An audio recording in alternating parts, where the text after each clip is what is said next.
सबसे ज़्यादा मेहनत मेरा नहीं, मौलाना फजल रहमान साहब का है। और मैं समझता हूँ कि जो मौलाना फजल रहमान साहब का किरदार इस पूरा प्रोसेस में रहा है, ये ना सिर्फ तारीख़ याद रखेगा, मगर आज अगर मैं इस फ्लोर पे फ़ख्र के साथ खड़ा हूँ कि हम ये आइन साजी का अमल कर रहा हूँ, तो इसमें भी सबसे बड़ा किरदार मौलाना फजल रहमान साहब का रहा है। और जितना हमारा आपस में इंटरेक्शन रहा है ये पिछले 2 महीने में, इस पे भी मैं कहना चाहूँगा कि अगर पाकिस्तान की सियासत अपना वालिद सदर ज़रदारी के बाद में किसी को मानता हूँ तो वो मौलाना फजल रहमान साहब है।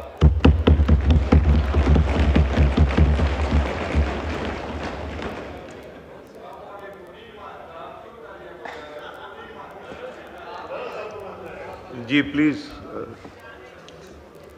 अल्लाह ताला ने फरमाया है कि वत्तु इज़्ज़ु मंतशा वत्तु ज़िल्लु मंतशा, और जितना हमने अपना पार्लियामान का इज़्ज़त रखा है, अपना दस्तूर का इज़्ज़त रखा है, इस आइन साजी का अमल की इज़्ज़त रखा है, तो उसमें भी सबसे बड़ा किरदार मौलाना फजल रहमान साहब का।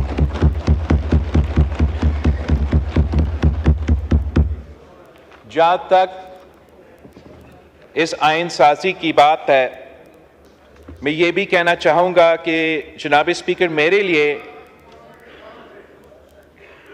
लिए अगर मैं कुरान पाक के बाद किसी किताब को मानता हूँ तो वो पाकिस्तान की दस्तूर है, पाकिस्तान की आइन है, हमारा इस्लामी वफाकी जमहूरी 1973 की कॉन्स्टिट्यूशन है।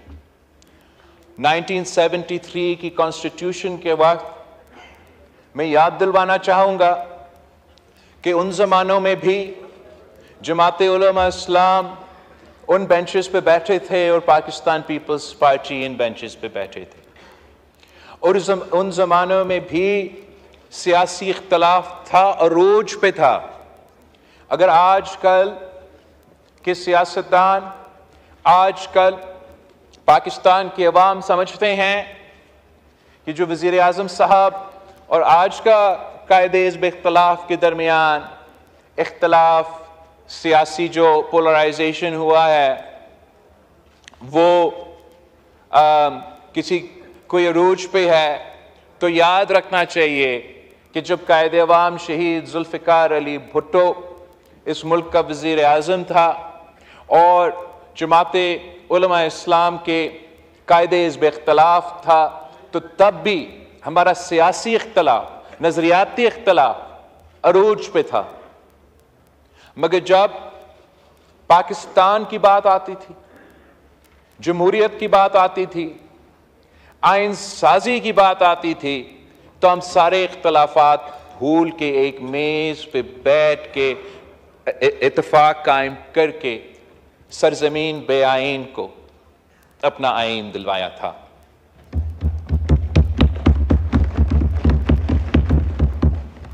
हमने 18वीं तरमीम के वक्त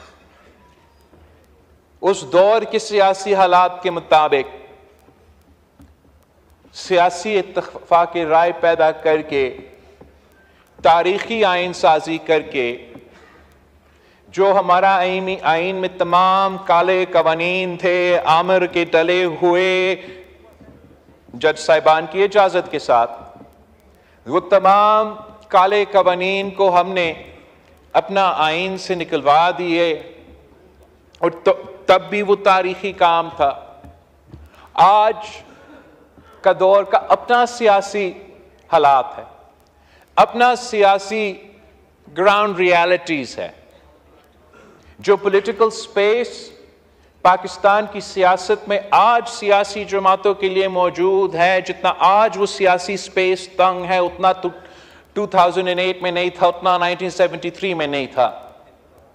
लेकिन सियासतदान के इम्तिहान ही यही होता है कि जितना आपको स्पेस मिलता है, आप उस स्पेस पे कितना खेल सकते हो। और मैं समझता हूं कि मौजूदा सियासी सूरत हाल में जब पॉलिटिकल पोलराइजेशन और पॉलिटिकल पार्टिसनशिप का जो हालात है वो आपके सामने है, जब आमतौर पे ये तासुर दिया जाता है कि पाकिस्तान की सियासतदान एक दूसरे के हाथ तक नहीं मिलाने के लिए तैयार है, जहां हुकूमत के इत्तेहादी ऑपोजिशन की जो लार्जेस्ट पार्टी है उनसे हमारा बाकायदा राब्ता वैसे इतना ज्यादा नहीं होता।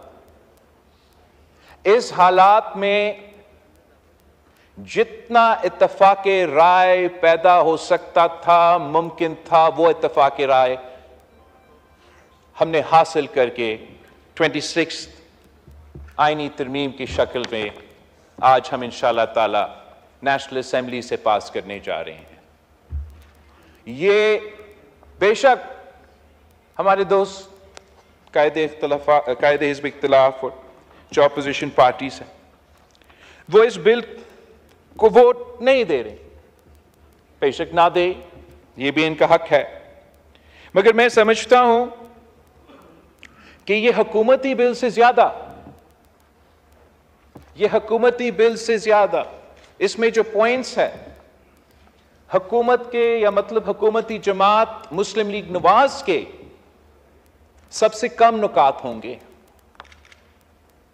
इसमें सबसे ज्यादा अगर पॉइंट्स है तो वो पाकिस्तान पीपल्स पार्टी, JUI और 99.99% जो एतराजात PTI के थे वो निकाल के वोट ना दे।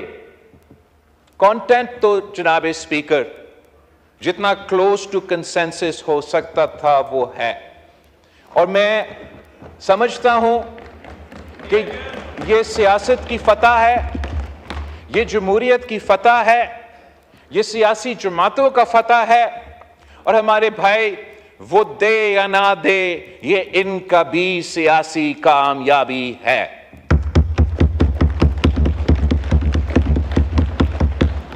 जनाब स्पीकर, मैं पाकिस्तान के अवाम के लिए थोड़ा समझाना चाहूंगा कि हम कितना बड़ा काम करने जा रहे हैं। हम वो काम जो 18वीं तरमीम में हमने पार्लियामान में किया, सदर के इख्तियारात वज़ीर आज़म और पार्लियामान को डिवॉल्व किए गए, वफाक के इख्तियारात वसाइल सूबे के साथ डिवॉल्व किए, शेयर किए गए थे। वैसे ही हम आज जो अदालत में पावर कॉन्सेंट्रेटेड था उसको भी हम डिवॉल्व कर रहे हैं, डिवाइड कर रहे हैं, और इंशाअल्लाह ताला ये साबित होगा कि जैसे 18वीं तरमीम ने हमारे पार्लियामान के लिहाज से, वफाक के लिहाज से, जमहूरियत के लिहाज से, डेवोल्यूशन के लिहाज से इनकलाबी रिफॉर्म्स थे, वो इंशाअल्लाह ताला तारीख साबित कर देगा कि जो काम हम आज करने जा रहे हैं ये भी तारीखी काम है।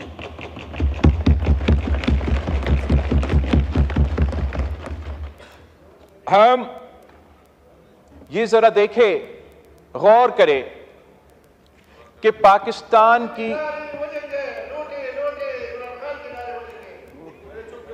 जी प्लीज, जहां तक जनाब स्पीकर जो लोग कहते हैं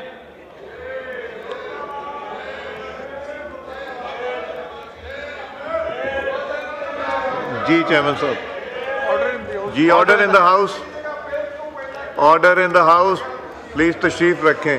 चेयरमैन साहब बात कीजिए प्लीज। चेयरमैन साहब बात। जनाब स्पीकर, जनाब स्पीकर,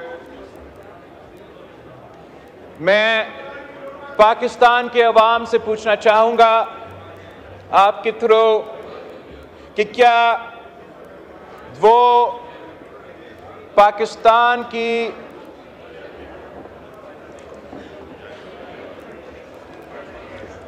आप ऑर्डर रिस्टोर करेंगे तो मैं बोलूंगा मिस्टर स्पीकर। जी kindly please order in the House. ये ट्रेजरी साइड से ही ज्यादा आवाजें आ रही हैं।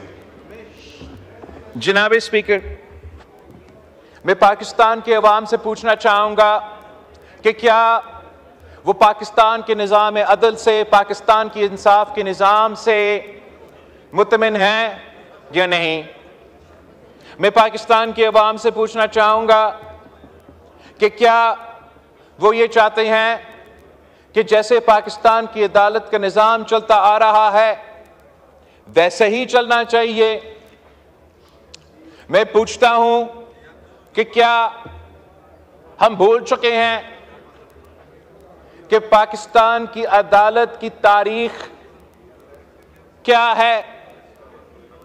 हमारा अदालत का काम था जमहूरियत का तहफ़्फ़ुज़ दिलवाना, हमारा अदालत का काम था आईन का तहफ़्फ़ुज़ करना, हमारा अदालत का काम था आमिर का रास्ता रोकना।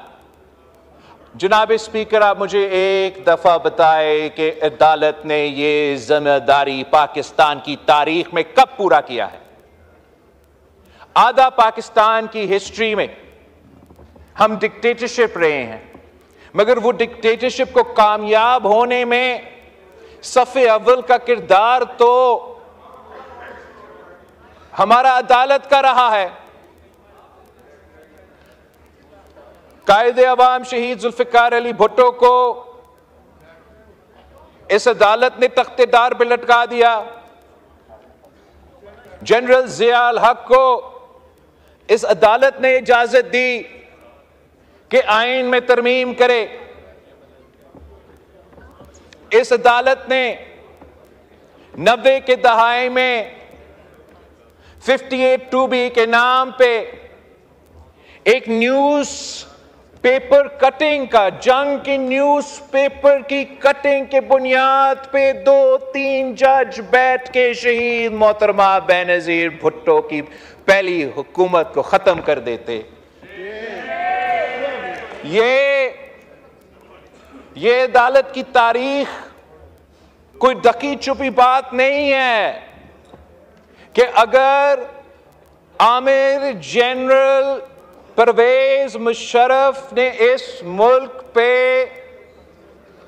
राज किया तो उनको इजाजत इस अदालत ने दी। इस तरमीम में अगर इन्होंने तब्दीली लेकर आए तो इजाजत इस अदालत ने दी, और अगर वो यूनिफॉर्म में सदर का इलेक्शन लड़ा तो वो भी इजाजत इस अदालत ने दी। आइन का तहफ़्फ़ुज़ करने वाले, आइन का जमहूर का तहफ़्फ़ुज़ करने वाले, जनाब स्पीकर, ये है इनका किरदार आमिराना दौर में। जमहूरी दौर को हम जरा देख ले, 2008 से लेके 13 तक, 2013 से लेके 2018 तक। उसके बाद भी जमहूरी दौर में अचानक अदालत को जमहूरियत याद आती है। वो सिर्फ जमहूरियत और आईन और दस्तूर को तब इनको याद आता है जब हम जिदोजहद करके, हम कुर्बानियों दे के आमिर को भगाते हैं, तो फिर हमारा अदलिया को आईन, जमहूरियत और कानून याद आते हैं। मगर उस आईन और इस जमहूरियत को याद आते हुए भी वो अपने इख्तियार अवाम को इंसाफ देने पे इस्तेमाल नहीं करते। वो अपना इख्तियार आईन और जमहूरियत को तहफ़्फ़ुज़ देने के लिए इस्तेमाल नहीं करते। उन्होंने अपना इख्तियार एक के बाद एक वजीर आजम को फारिग करने में इस्तेमाल किए हैं जनाब स्पीकर। अब हमारे ऑपोजिशन के दोस्त काला सांप की बात कर रहे हैं, दांत और जहर की बात कर रहे हैं। उनका नुक्ते नजर में इस आईनी तरमीम में ऐसे कोई शिक थे जो उनकी इनपुट के बाद हटाए गए। इनकी बिल्कुल अपना हक है, अपना राय है और कामयाब हुआ अपने मकसद में।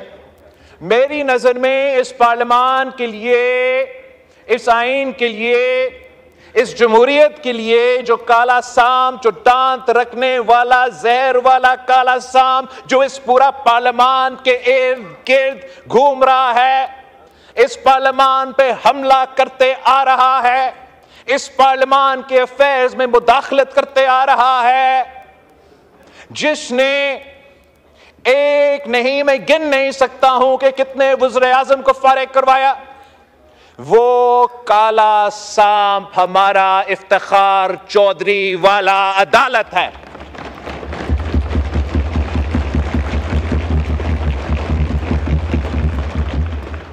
ये क्या बात हुई कि आप हमारा वजीर आजम को तख्तेदार पे लटका दे?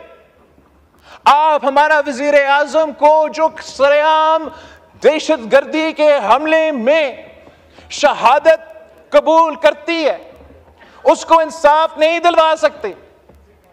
आप उसके बाद जो वजीर आजम मुंतखब होते हैं, आप कहते हैं एक खत ना लिखने पे उसको फारिग कर देते हैं। उसके बाद दूसरा वजीर आजम को कहते हैं कि आपने अपना बेटा से 10,000 दरम नहीं लिया, आपका 2 दहाई अक्सरियत है, मगर हम 5 जज साहब एक कलम के जरिए आपको फारिग करते हैं। हमने 58(2) भी खत्म किया तो अदालत ने सादिक और अमीन के जरिए वो 58(2) भी वापस अपने पास ले लिया। हमने अदम एतमाद को वो वाहिद जरिया समझा कि ये जायज आईनी जमहूरी तरीका है किसी वजीर आजम को हटाना। तारीख में पहली बार हम वो हमारा अपना इख्तियार इस्तेमाल करते हैं और अदालत एक गैर आईनी 63A के फैसला के थ्रू हमसे वो इख्तियार छीनते हैं, अदम एतमाद का शर्त को डिसफंक्शनल बना देते हैं। तो इसका मतलब क्या कि फौजी जनरल को इजाजत वजीर आजम को हटाना, काला कोट पहनने वाला को इजाजत वजीर आजम को हटाना, मगर इस हाउस के नुमाइंदे जो पाकिस्तान के अवाम के मुंतखब नुमाइंदे हैं उनके पास ये इख्तियार नहीं, उनका वोट गिना नहीं जाएगा, वो नाअहल होगा। ये किस किस्म का मजाक था जनाब स्पीकर? ये क्या चाह रहे थे कि हम अपने हाथ पे हाथ बैठ के ये तमाशा, ये मजाक देखते रहते? हम पे फर्ज था, हमारा ये जिम्मेदारी था बेहैसियत सियासतदान, बेहैसियत पार्लियामान के मेंबरान, कि हम अपना हाउस का, पार्लियामान का अथॉरिटी असर्ट करते और वो जो गैर जमहूरी अमल था जुडिशियल रिफॉर्म्स के थ्रू उसको टेस्ट करने की कोशिश की।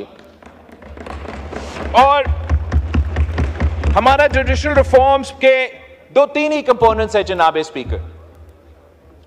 एक है कॉन्स्टिट्यूशनल कोर्ट, आईनी अदालत, वफाकी आईनी अदालत।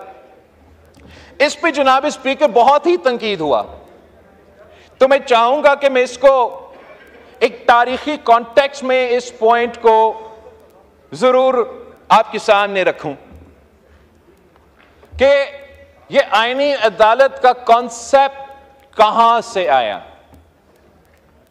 कायद आजम मोहम्मद अली जिन्ना साहब ने गोल मेज कॉन्फ्रेंस में पहले ये तजवीज दी। कायद आजम मोहम्मद अली जिन्ना को यह मौका नहीं मिला कि इस मुल्क को वो अपने हाथों से आइन देता।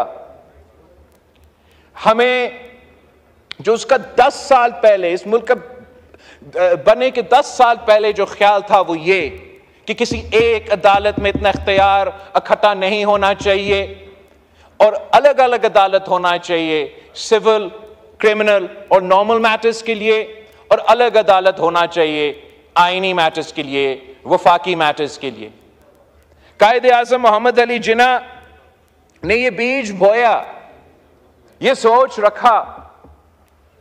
उसके बाद जस्टिस डुराब पटेल साहब ने, जनाब स्पीकर, और जस्टिस डुराब पटेल साहब के बारे में मैं ऑनरेबल हाउस को याद दिलवाना चाहूंगा कि जस्टिस पटेल साहब ऐसे मुंसिफ था जो कायदे अवाम शहीद जुल्फिकार अली भुट्टो के कत्ल केस में एक जस्टिस था, जज था, और जो इंसाफ मुझे आज जस्टिस फाइज ईसा का अदालत ने दिलवाया, वो इंसाफ जस्टिस डुराब पटेल ने उस बेंच पे बैठे हुए अपना ऑर्डर में लिखा।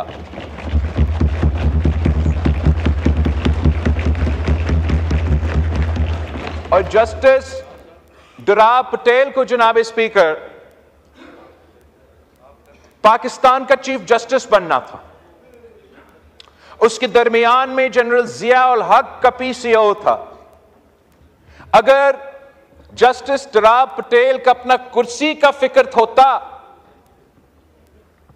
अगर जस्टिस डुराब पटेल के लिए अपना कुर्सी या चीफ जस्टिस सिर्फ अहमियत रखता तो वो पीसीओ का ओथ लेता और इस मुल्क का चीफ जस्टिस बनता।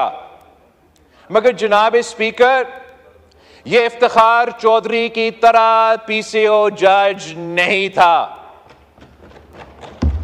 जस्टिस डुराब पटेल ने इस्तीफा दिया चीफ जस्टिसशिप को लात मार के, मगर ये पीसीओ ओथ नहीं लिया और आमरीत को कबूल नहीं किया। ये होता है असल, ये असल रोल है हमारा अदालत का, हमारा मुंसिफ का। और वही जस्टिस डुराब पटेल ने फिर इसके बाद HRCP का बुनियाद रखा। उसका बुनियाद रखते हुए जस्टिस पटेल साहब ने अपना एक्सपीरियंस से जो सीखा, उसके नतीजे में यह तजवीज दी कि पाकिस्तान में एक आईनी अदालत होना चाहिए जहां तमाम सूबों का बराबरी की नुमाइंदगी हो।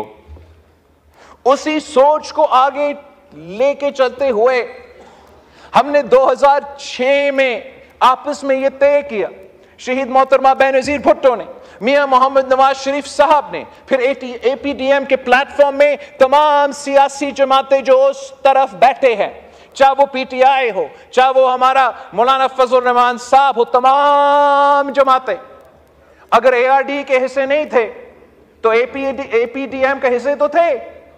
और APDM में भी चार्टर ऑफ डेमोक्रेसी पेश हुआ और उनके तमाम मेंबर्स ने उस वक्त उस डॉक्यूमेंट का हमायत किया। मतलब 2006 में हम दोनों में ने और पाकिस्तान के तमाम जमहूरी सियासी जमातों ने भी आईनी अदालत के हक में फैसला दिया। कहानी वहां भी रुकता नहीं सही। उसके बाद भी 2008 से लेकर 13 तक हमने तमाम कोशिश की। जो 19वीं तरमीम की कहानी है वो तारीख का हिस्सा है। हम सब जानते हैं कि ये जो अदालत हमारे साथ बैठा है वो काला सांप बन के हमारा 18वीं तरमीम की इर्द गिर्द घूम रहे थे। वो धमकी दी कि आपकी पूरी की पूरी 18वीं तरमीम जो 2 दहाई ने इस हाउस की कुल तादाद की हमायत हासिल थी, जिस पे तमाम सियासी जमातों ने इत्तफाक किया, जिसके लिए मेरी जमात ने 30 साल सियासी जदोजहद लड़ी, शहीद मोहतरमा बेनज़ीर भुट्टो ने शहादत कबूल की। इसलिए कि हमने कहा कि जुडिशल रिफॉर्म्स होना चाहिए।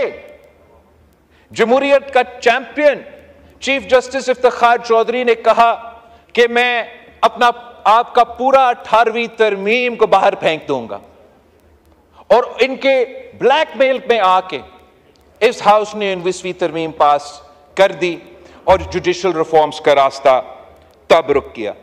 2013 में पाकिस्तान पीपल्स पार्टी के मंशूर में आईनी अदालत बनाने का वादा। 2022 में लाहौर में आसमा जहांगीर कॉन्फ्रेंस हुआ, जिसका ओपनिंग और क्लोजिंग एक मैंने किया, एक जस्टिस फायज ईसा साहब ने किया। उसी कॉन्फ्रेंस में आईनी अदालत की हमायत किया। और क्यों हमायत की? ताकि पाकिस्तान का अथॉरिटेरियन अदालत का वाहिद हल उस सिविल सोसाइटी का बैठक ने यह समझा कि आईनी वफाकी अदालत है। और अगर उन्होंने उस कॉन्फ्रेंस में कहा, रज़ा रब्बानी साहब ने कहा कि अगर आईनी अदालत नहीं तो कम से कम हमें आईनी बेंच दे दे। 2023 अगस्त जनाब स्पीकर, सिविल सोसाइटी का कॉन्फ्रेंस होता है। तमाम स्टेक होल्डर्स को बशमूल सियासी जमातों, पाकिस्तान पीपल्स पार्टी का सेनेटर बाबर और इनका पीटीआई का सेनेटर भी उसी बैठक में मौजूद थे। वो डॉक्यूमेंट आज भी चार्टर ऑफ डेमोक्रेसी 2.0 का नाम पे मौजूद है। उसमें भी उनका पहला मुतालबा है कि चार्टर ऑफ डेमोक्रेसी का अंदरूनी मिशन पूरा करो, वफाकी आईनी अदालत बनाओ। 2024 में मेरे पीपल्स पार्टी का मंशूर का हिस्सा है। अब मैं पूछता हूं कि यह नई बात है जनाब स्पीकर, हमने जल्दबाजी की, हमें अभी यह पॉइंट याद आया? नहीं जनाब स्पीकर, ये जद्दोजहद, ये सोच कायदे आज़म मोहम्मद अली जिन्ना से लेके आज तक ये डिबेट रहा है। इंशाअल्लाह ताला हम वो मिशन पूरा करने जा रहे हैं। ये पाकिस्तान की अदालत में हम वो डेवोल्यूशन, वो डिवीजन ऑफ पावर कर रहे हैं जिससे ना सिर्फ पाकिस्तान की आम आदमी को फौरी और जल्दी इंसाफ मिलेगा, मगर जनाब स्पीकर, सियासत, politics is the art of the possible. सियासत में जिद नहीं हो सकता। अगर हम अपने जिद पे कायम रहेंगे तो कामयाबी मुश्किल होगा। तो जब आईनी अदालत पे इतना तंकीद हुआ तो पाकिस्तान पीपल्स पार्टी ने हमारे दोस्त जो अपोजिशन में बैठे हैं, मौलाना फजल रहमान साहब का मुतालबा, पीटीआई का मुतालबा मानते हुए आईनी अदालत को छोड़ दिए और हम आईनी बेंच बनाने जा रहे हैं।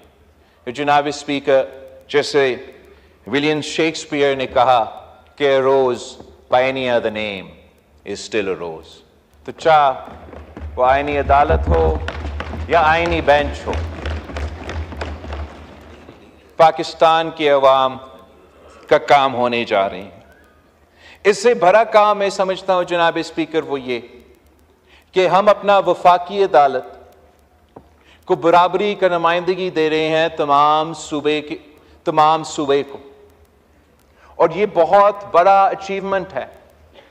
हमने जब 1973 की आइन बनाया तो तब हमने चारों सूबों कायम की। चारों सूबों कायम करते हुए हमने नेशनल असेंबली के साथ साथ सेनेट ऑफ पाकिस्तान बनाया, जो कि हमारा वफाक का नुमाइंदगी करता है और बराबरी की बुनियाद पे करता है। मगर हमने ये काम अब अपना अदालत में भी कर दिया। जब हमने सेनेट ऑफ पाकिस्तान बनाया तो तब किसी ने ये नहीं कहा कि आप पार्लियामान के ऊपर पार्लियामान बना रहे हो, किसी ने ये नहीं कहा कि आप पार्लियामान को नेशनल असेंबली को अंडरमाइन कर रहे हो, बेइख्तियार बना रहे हो। सब मान चुके हैं कि इस कदम से हमने अपना वफाक को मजबूत बनाया है और इंशाअल्लाह ताला वैसे ही बराबरी के बुनियाद पे जो वफाकी अदालत बनेगा, वफाकी बेंच बनेगा, वो पाकिस्तान का चारों सूबों की जो काम हमने सेनेट में किया, पार्लियामान में किया, वो काम हम इंशाअल्लाह ताला अपने अदालत में करने जा रहे हैं। इसके साथ साथ जनाब स्पीकर, जो जुडिशल रिफॉर्म से सबसे बड़ा कामयाबी है वो ये कि जुडिशल अपॉइंटमेंट के प्रोसेस पे हमने पाकिस्तान का पार्लियामान, पाकिस्तान के अवाम की नुमाइंदगी का रोल वापस दिलवा दिया गया है। जनाब स्पीकर, पूरी दुनिया में ऐसे मिसाल नहीं मिलता, पूरी दुनिया में ऐसे मिसाल नहीं मिलता कि जज को लगाए और जज को हटाए। ये तो होता नहीं है। लेकिन यहां उल्टा हमें कहते हैं कि ये सियासतदान कौन होते हैं, कौन? हम मुंतखब नुमाइंदे हैं, पाकिस्तान के नुमाइंदे हैं, ये हमारा काम है।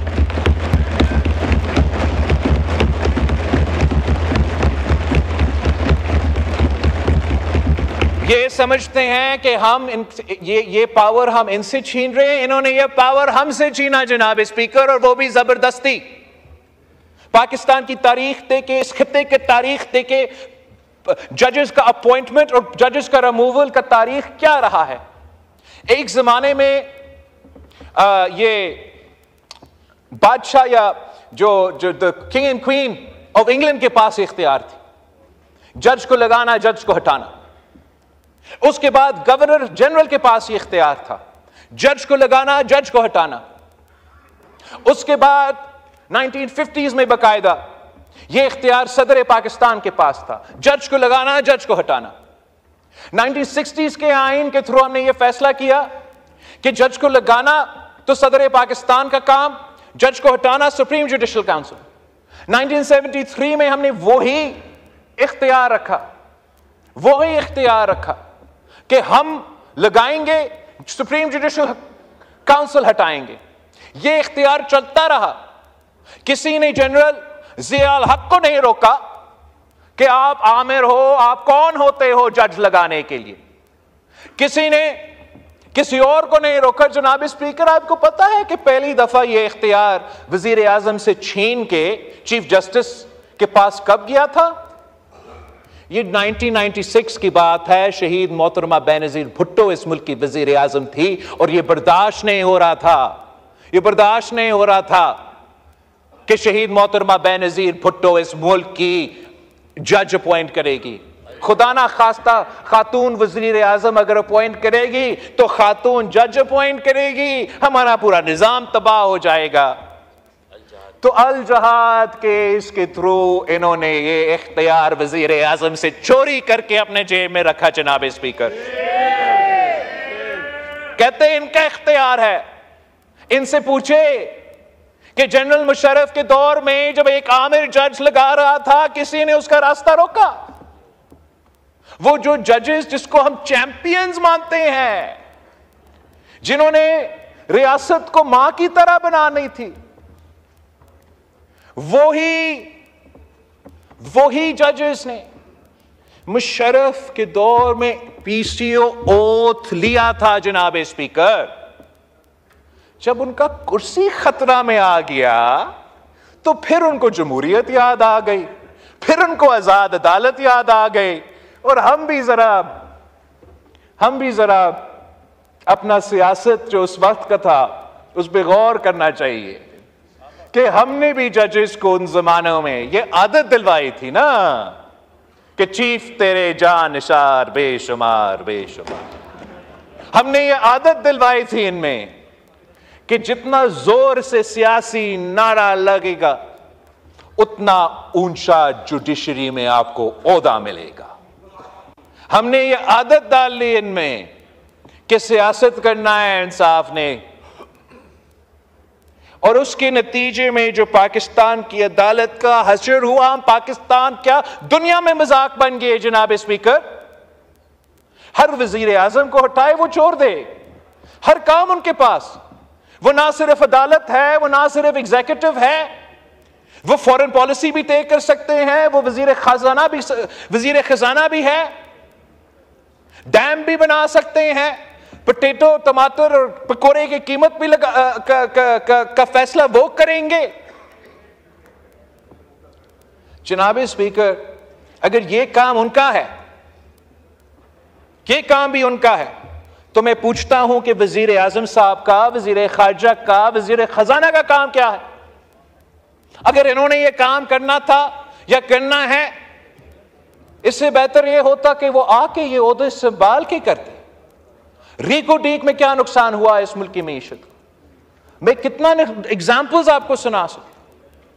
किसी न किसी वक्त में हमने ये दरवाजा बंद करना था, हम वो दरवाजा बंद करने जा रहे हैं। मैं समझता हूं ये हम सब की कामयाबी है। जो हमने इसके साथ साथ सूबे में आईनी बेंच की हाई कोर्ट्स में तजवीज दी है, उससे मेरे ख्याल में पाकिस्तान की आम आदमी को सबसे ज्यादा फायदा होगा। जनाब स्पीकर, जो लोअर जुडिशरी है, that is where the wheels of justice grind the slowest. जो तादाद है केसेस के सुप्रीम कोर्ट ऑफ पाकिस्तान में, हर हाई कोर्ट में उससे ज्यादा केसेस हैं। और अगर सुप्रीम कोर्ट ऑफ पाकिस्तान में हम कहते हैं कि 15% आईनी केसेस है, तो हाई कोर्ट्स में 50% फंडामेंटल राइट्स 199 के लिहाज से केसेस है और 50% आम केसेस है। जैसे ही ये सूबे फैसले करके, ये रेजोल्यूशंस पास करके ये सूबाई बेंचेस कायम करेंगे, तो फौरन पाकिस्तान के अवाम को ये फर्क महसूस होगा कि रातों रात इंशाअल्लाह ताला उनको जल्दी और फौरी इंसाफ मिलना शुरू हो जाएगा। इसलिए 50% जो अदालत था वो 100% जो अदालत का तादाद था वो 50% का काम करेंगे। जो नया बेंच बनेगा वो बाकी काम करेंगे। जनाब स्पीकर, इस आईनी इस्लाहात में जमात उलमा इस्लाम ने जो तजवीज़ दी और जो माने गए सेनेट ऑफ पाकिस्तान में और इसमें मौजूद है, वो हमारे रिबा के बारे में, सूद के बारे में एक तरमीम, काउंसिल ऑफ इस्लामिक आइडियोलॉजी के बारे में एक तरमीम। मैं ना सिर्फ इन इनपुट्स को वेलकम करता हूं, मैं समझता हूं कि जबकि हमारा इत्तेफाक हुआ है तो पेश जरूर मौलाना फजल रहमान साहब की जमात ने किया है, मगर ये हम सब के आईनी तरमीम है। और सबसे मजे की बात जनाब स्पीकर, इन तरमीम की वजह से, मौलाना फजल रहमान साहब के ये पॉइंट्स की वजह से मैं कहने के लायक हूं कि इस आइन में कुछ ऐसे है जो 100% इत्तेफाक हासिल करके पास हुए हैं सेनेट से। और इंशाअल्लाह ताला मैं उम्मीद रखता हूं कि कम से कम वो पॉइंट्स जो मौलाना फजल रहमान साहब की जमात खुद शामिल कर रहे हैं, तो मेरे दोस्त जो अपोजिशन बेंचेस में बैठे हैं वो उस पर वोट करके एटलीस्ट इस शर्त को आप मुत्तफ़िका आइन का हिस्सा जरूर मानेंगे।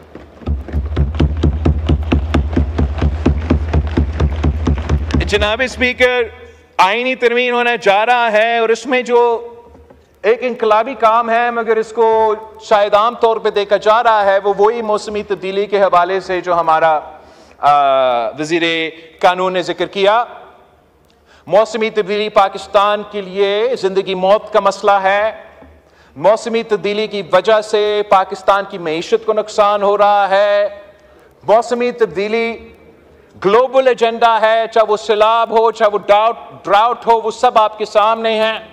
और जब आप एक वफाकी बेंच बनाने जा रहे हैं जो वफाकी डिस्प्यूट्स भी देखेंगे, तो ये उनको मौका मिलेगा कि पाकिस्तान के अवाम का जो एनवायरमेंटल राइट्स है उनको ना सिर्फ तहफ़्फ़ुज़ फराहम करे, मगर जनाब स्पीकर, इसमें हमारे जो पानी के मसले हैं, पानी का किल्लत का मसला है, पानी को हर किसी को पहुंचने का मसला है, इसी तरीके से तमाम मौसमी तब्दीली के हवाले से जो पाकिस्तान के अवाम का हक है, हम ना सिर्फ उनको रिकग्नाइज कर रहे हैं मगर उम्मीद कर रहे हैं कि हमारा नया बनने वाला आईनी बेंच इस आईनी हक को, इस ह्यूमन राइट को ना सिर्फ तहफ़्फ़ुज़ दिलवाएगा मगर नया जूरिस्प्रूडेंस इंट्रोड्यूस करेगा, जिसके नतीजे में हम साउथ में एशिया में इस नया लीगल कॉन्सेप्ट को, इस नया लीगल प्रेसिडेंट को पाकिस्तान की जुडिशरी के थ्रू हम ये एड्रेस करने जा रहे हैं। जनाब स्पीकर,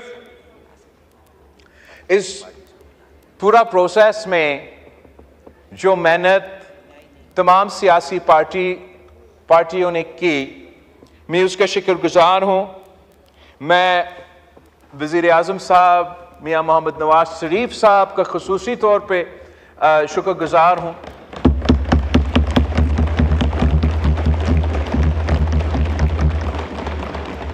हमारा MQM के दोस्तों का शुक्रगुजार हूँ, IPP के साथियों का, PMLQ का। कोई रह तो नहीं गया? मौलाना फजल रहमान साहब का जमात उलमा इस्लाम के बगैर तो ये काम हो ही नहीं सकता था। आपका शुक्रिया अदा भी करने वाला हूं, इंतजार करें भाइयों। मैं ANP का एमल वाली खान साहब का शुक्रगुजार हूं। मैं डॉक्टर मालिक साहब का और उनका जमात का, सॉरी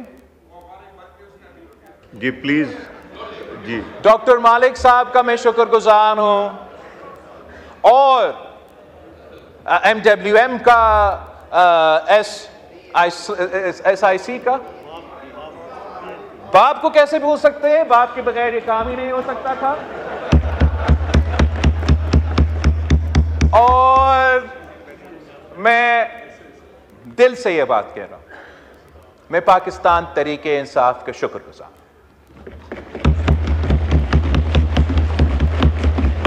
हम आपकी सियासी मुश्किलात का एहसास करते हैं।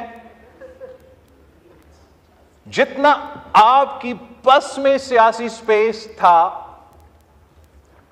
जितना आपके पास वो स्पेस अवेलेबल था इस प्रोसेस का हिस्सा बनने का, उतना आप इस प्रोसेस के हिस्से थे।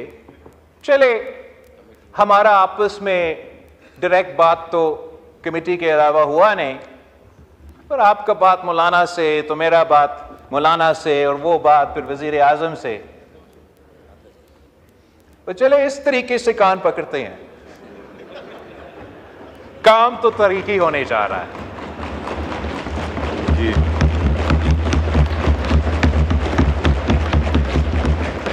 और इस तारीखी काम में आपका किरदार है। आपके जब एतराज निकले तो वो भी आपका एक किस्म का सियासी कामयाबी है। काश काश काश आप अपने ही सियासी कामयाबियों को शिकस्त की तरह पेश नहीं करते। अगर आप इसमें हिस्सा डालते, अपना तरमीम लेकर आते, अपना वोट करते, इससे बेहतर होता। जितना मुमकिन था वो हमने करके दिखाया। इस सियासी सूरत हाल में ये सियासी कारनामा है।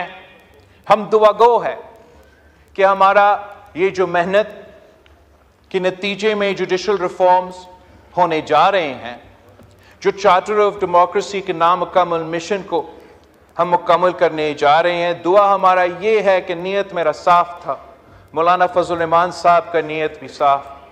उम्मीद ये है कि जो इंसाफ हम दिलवाना चाह रहे थे वो इंसाफ इंशाअल्लाह ताला हमारा आईनी बेंच, हमारा सूबाई बेंच दिलवाएंगे। और मैं फ़ख्र करता हूँ जनाब स्पीकर कि जब आप इस हाउस के अंदर आते हैं तो it says the foundation stone of the National Assembly has been laid by Shaheed Zulfikar Ali Bhutto. मैं फ़ख्र करता हूँ जनाब स्पीकर, आप उसी अदालत जो मेरे ख़ानदान के लिए वो Supreme Court is like a crime scene for the judicial murder of Shaheed Zulfikar Ali Bhutto, मगर उस अदालत का भी फाउंडेशन स्टोन कायदे अवाम और फिर शहीद मोहतरमा बेनज़ीर भुट्टो। इस आईन का फाउंडेशन स्टोन कायदे अवाम, 18वीं तरमीम के फाउंडेशन स्टोन सदर जरदारी।